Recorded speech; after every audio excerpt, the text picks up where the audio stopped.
Well, the Wall Street ended Friday in the red, but for the week, the sensex and the nifty were quite muted, lukewarm, if you'd want to call it that.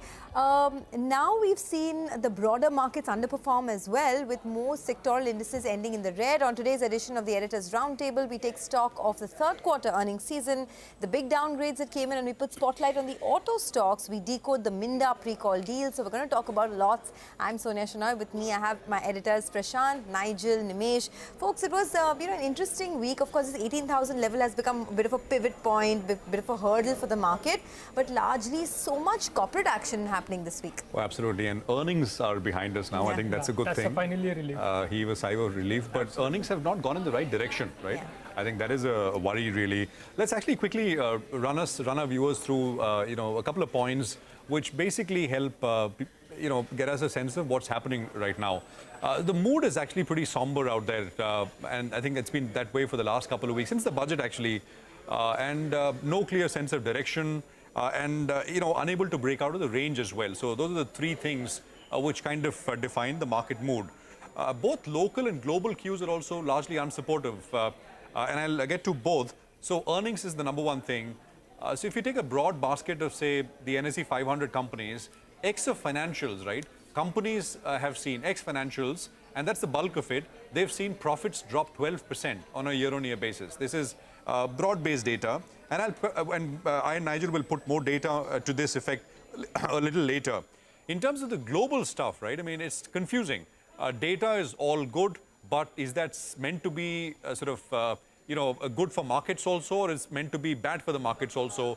And there the conclusion is flipping. Sometimes it's good, sometimes it's bad. And that's why I'm saying it's a bit confusing. So let's take the help of what prices are doing really.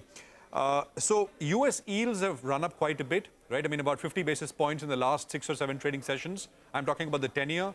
The dollar is the dollar index, a broad measure, is back at 104, which means it's now erased all of its losses this year. It's come back very, very strongly.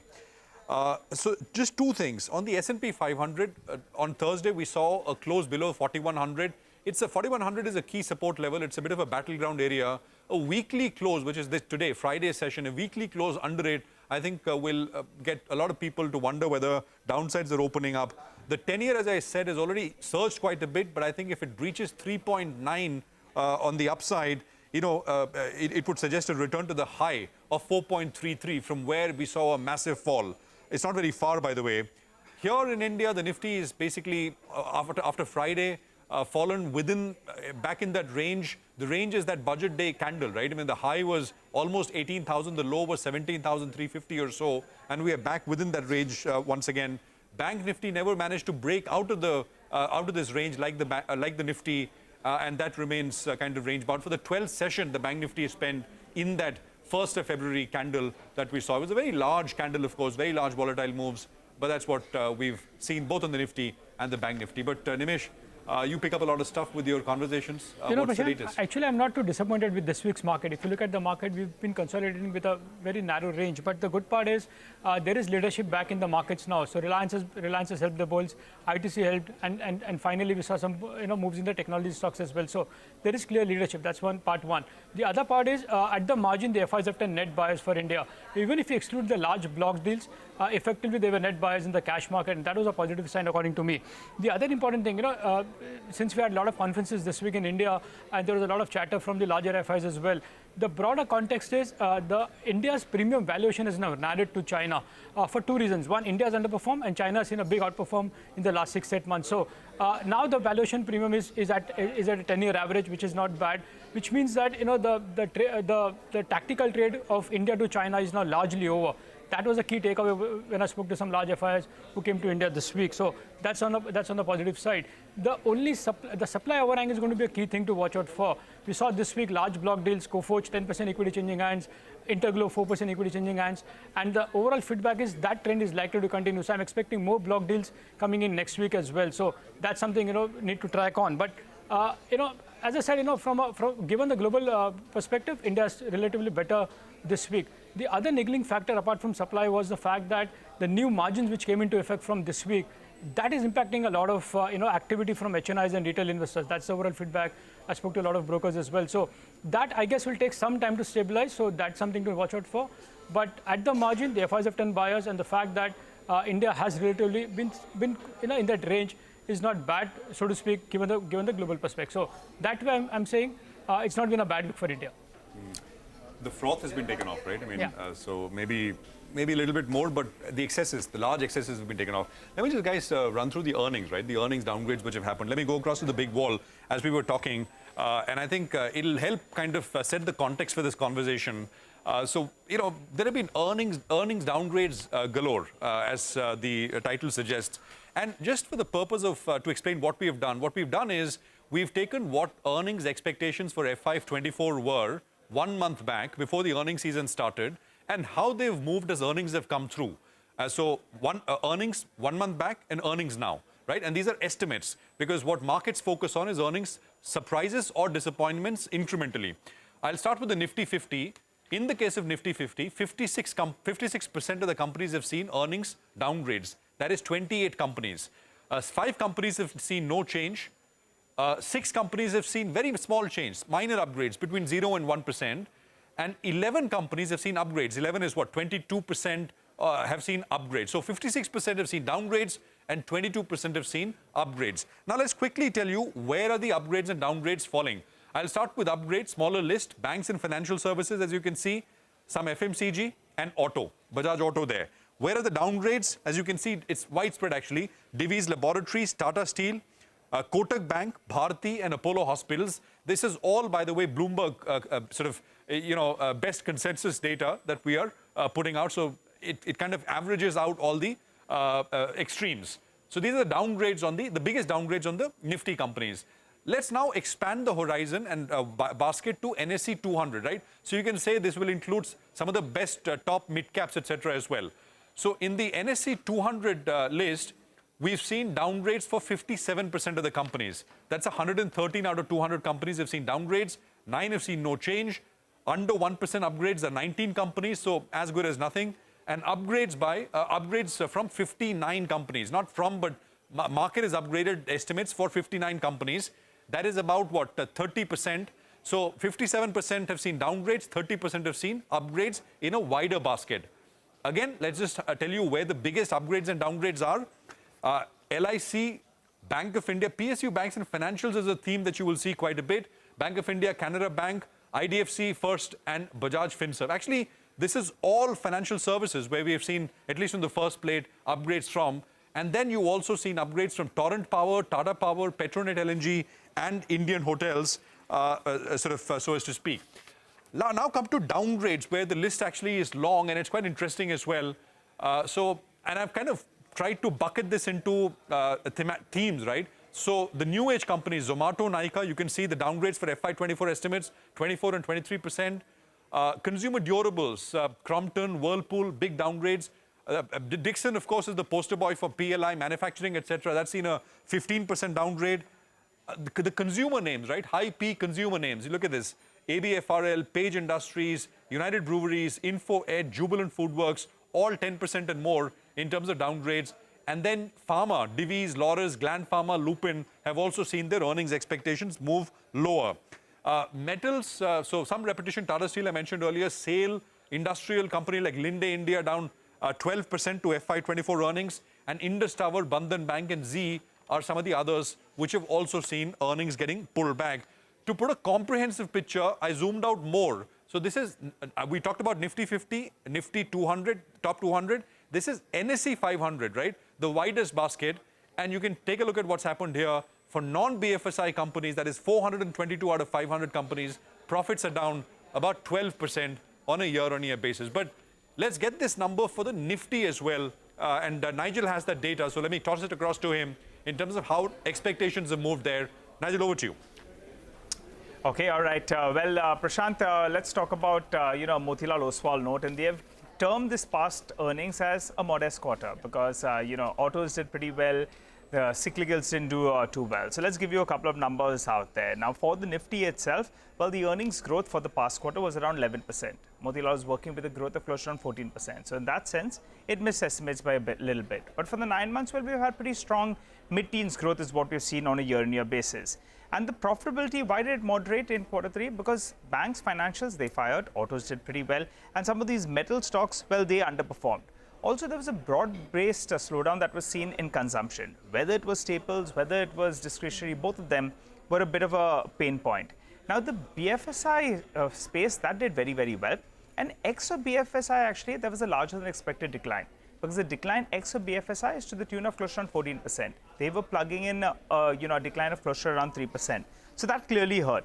Now, what does this do to the Nifty EPS? Well, for FY23, they have scaled it back by close to around 1%, not too much out there, scaling it back to 812 rupees from around 820 rupees odd. But they're keeping their targets for FY24 intact. That would mean it's a taller ask. In FY24, you'll need to see a bigger growth out there.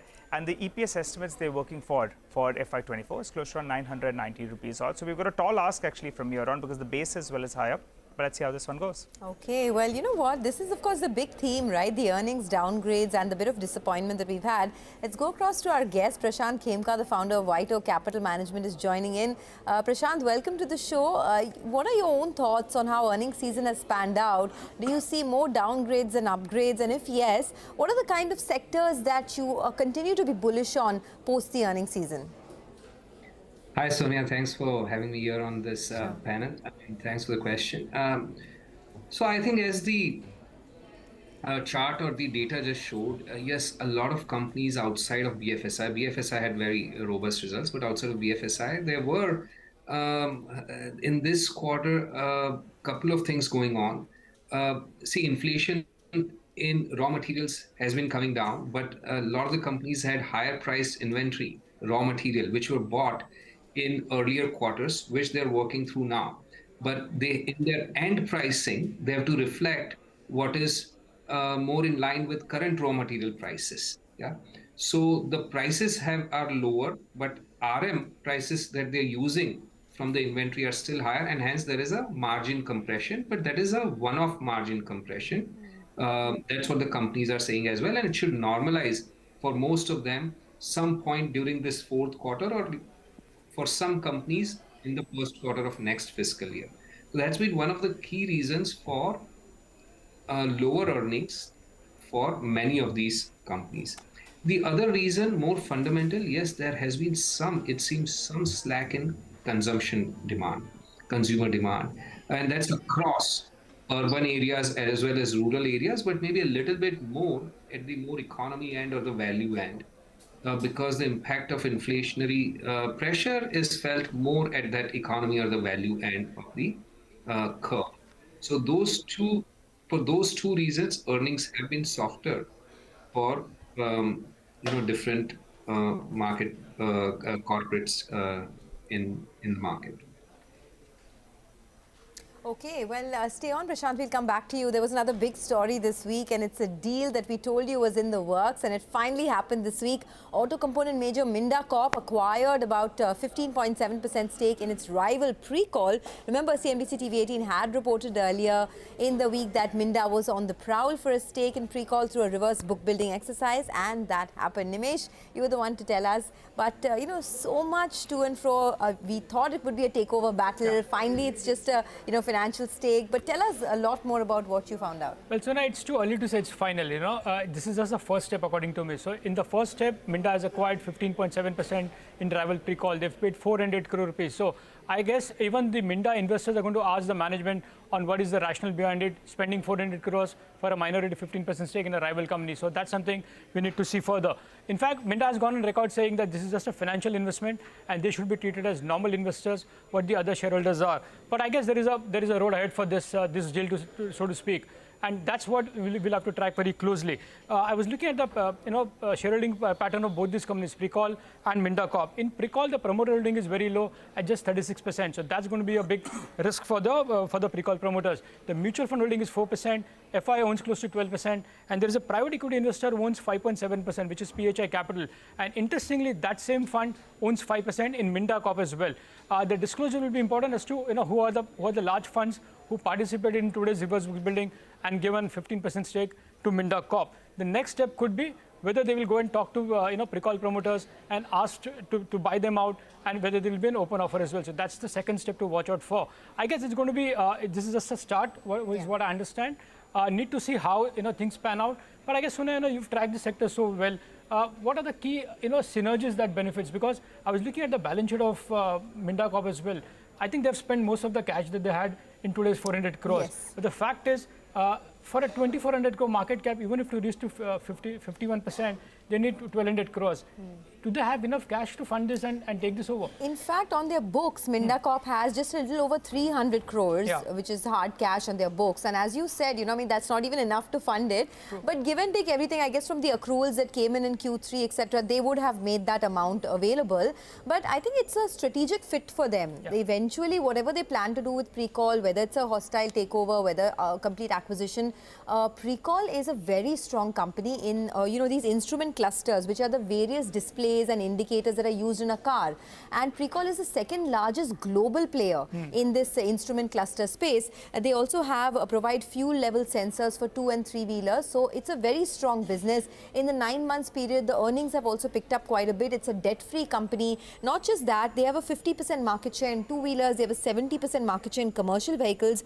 They also do various things for electric vehicles. They provide connected vehicle solutions, telematics, onboard navigation. And as we know, this is a space that the Minda Group is very aggressive in this whole EV space. Not just Minda Corp, Uno Minda as well. So in that context, it's a strategic fit for them. Now, there are, of course, many positives. Pricol has free cash flow of about 100 odd crores. So in a sense, this is a strategic fit for Minda. What could be the merged entity look like? I mean, if they combine together, eventually if that happens, what could be the merged entity look like, and what could be the key benefits for someone like a Minda? So, as I said, Minda is already available. They already provide instrument clusters. Now, Pricol will be adding, of course, their own geographic as well as domestic reach to Minda Corp. And the combined entity will look much better. It is anyways a cleaner balance sheet. Sure. But, I wanted to just toss this question to Prashant Khemka as well. Prashant, I don't know if you've tracked this deal that has happened, but in general, how are you feeling about auto ancillaries? The guys that have a global exposure are finding it a bit challenging, but the domestic piece is looking very strong. Your thoughts? Certainly, it's hard for me to comment on individual companies, as you know, and I have, to be very honest, not followed these very closely, this specific deal, to be able to comment. But you are right, because of the challenges in a lot of the auto anchs companies do export to Europe. And as you might know, some of the companies who reported over the last few days have called out the weakness in European demand, particularly. There is some destocking going on as well. So there are several undercurrents. One, the demand itself is a bit weaker. Secondly, the channel is destocking in Europe because the uncertainty around RM prices, raw material prices, and availability due to supply chain disruptions, both of them are reduced compared to 3 to 6 months ago. So 3 to 6 months ago, you had channel building inventory in, let's take Europe as an example. So now the end demand is somewhat softer, but importantly also the channel is destocking to normalize the inventory, which is resulting in weaker demand for the Indian suppliers. Guys, when is the last time you heard a hostile takeover? You guys remember? Which was the last time? When you guys were talking about hostile, I mean this. Oh, hostile. Not a friendly Again, one. I think it's too premature to say it's going to be hostile. Let's see. This is just the first step. Whether they move ahead, whether Pricol agrees for it, don't agree for it, whether they give up. There are too many moving parts. When was the last time there was a hostile takeover? I think India has seen any hostile takeover, so to speak. I mean, hints of it, right? Adani NDTV, for example, was one maybe. L&T Mindtree, but that is some time ago.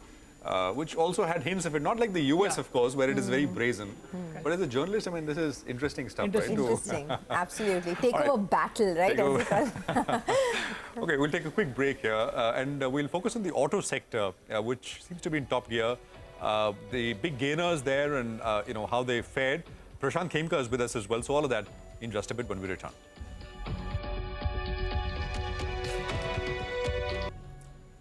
Welcome back. You're still watching the Editors Roundtable, and we're dissecting a lot of the companies, the stocks, the sectors of the week. But now I'm going to talk about the sector of the year so far. Of course, it's still just 1 month into the year.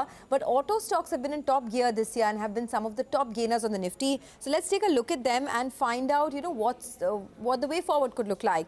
Now, the biggest gainers in 2023 so far, Tata Motors up 15%, Bajaj Auto up 8%, M&M up 8%, and Maruti up almost about 6% odd. So far, there's been a bit of a comeback in the auto space. Now, what are the triggers? The earnings this time were very strong. Most companies beat street estimates, and there are earnings upgrades that have come in as well. The companies are gaining from a low base of FY22, as well as there is benefit of softening commodity prices and operating leverage as well. Now, here are the companies that have beaten street estimates in Q3. There's Tata Motors, M&M, Maruti, and Bajaj Auto. For Tata Motors, as we know, it reported the first profit in the last 2 years. For M&M, it achieved the #1 revenue market share for 4 consecutive quarters in a row. Maruti recorded margins above 9% for 2 consecutive quarters, and Bajaj Auto saw record high EBITDA in this quarter. So what's the way forward? Motilal Oswal put out a note where they said that the auto sector in their coverage universe saw 22% growth on the revenues, and the top earnings upgrades in FY24 are expected from Tata Motors and Bajaj Auto. Tata Motors, they've upgraded earnings by 19% and Bajaj Auto by 6%. So Prashant, I wanted to toss that question to you as well. There's a bit of a recovery we're seeing after a long dry spell for the auto sector. Has the time come to raise the allocation in your portfolio towards auto stocks? So see, also raising is also relative, right, where you're starting from. So I think the team already has a fairly healthy allocation to the auto space, and they continue to evaluate though. And I would, from what I understand, they have increased the allocation even in the last 2-3 months. So from here, I don't know how much room, because we don't go, gung-ho on any one particular sector at any given point in time in a very balanced portfolio. But auto sector, where the valuations are today and the prospects are, yes, the team is finding several attractive opportunities in there. All right. Hi, Mr. Khemka. Sir, the cement space, that's been very, very exciting. And you all were early investors into the Adani Group stocks. That's now the Adani Group. So that's Ambuja Cements. I think you all had a large chunk in there. The stock re-rated, but now it's back towards those similar levels, 350 odd. What's your take on the stock from here on? And are you all continuing to hold on to the position, or have you all lightened it a little bit? Nigel, in general, as you know, I can't talk about any individual stock. To talk about something that is so volatile or sensitive of late is almost, obviously what is not possible is not possible, but I'm sorry, I hope you understand, won't be able to talk about a particular stock. But let's talk about the cement pack then on the whole. Is it still looking up? India is going to be growing well, and cement is one of the proxies out there. The problem is in terms of pricing. Your view from here on the cement space itself? Yeah, so overall, see, if you believe that the economy is going to stay robust and all this infrastructure spending and the housing demand, which has been, strong or decent, I would say, for the last several quarters or years, then cement demand is continuing. Cement is a very regional commodity, very local commodity. So you have to analyze the demand supply more from if not state to state, then region to region, the north, the east, the west, south, and all, which our team obviously has done and has accordingly, selected the investment ideas. We are constructive on the overall cement space. In fact, we are ideas to invest there. Prashant, the slowdown, you said, you alluded to, of course, one is the margin issue because of high inventory, etc. But you also alluded to some slowdown, which is very visible, which is very clear. What will reverse that, in your opinion? And if that is just starting, I mean, that may have some room to run, right? One thing I can think of, Prashant, is elections next year, right? So maybe spending ahead of elections, that puts more money in the hands of consumers. I don't know. Your thoughts? Certainly, Prashant. No, very valid question. And when companies are asked this question by investors at large or ourselves, they sound a little more, like optimistic and hopeful rather than any concrete answer. Now, there could be that some of the reasons they're explaining or giving for the slowdown in the December quarter are legitimate in that, see, Diwali was a little bit earlier this year than last year. This year, Diwali fell in October versus the previous year. when it was in November. So some of the demand that was pulled forward into the September quarter. That's one of the reasons that they're giving. The wedding season was extremely light in December this year. Several companies, particularly those who are exposed, like jewelry companies and other companies which are exposed to the wedding demand, have shown weaker demand in December, but they have called out a much sharper rebound in January, February, because there are a greater number of dates. There are approximately 40 days or so, 35 to 40 days in every wedding season from November to February. And they usually tend to be evenly split between November, December, and January. This year it's been more in the next quarter. So if those things do come back, and even those that are not directly related to wedding is a very large industry in India and has an effect on several consumption-related sectors. So that could itself bring back some of that growth. Channel inventory normalization, once it runs through sectors, can also bring back some of the demand. Okay, folks, it is that time of the day when we will wrap up our day and our week. So thanks a lot for watching and thanks for joining us through the course of this week. We wrap up with Editors Roundtable. Have a great weekend. See you again on Monday. Prashant Khemka, thanks a lot for joining us as well.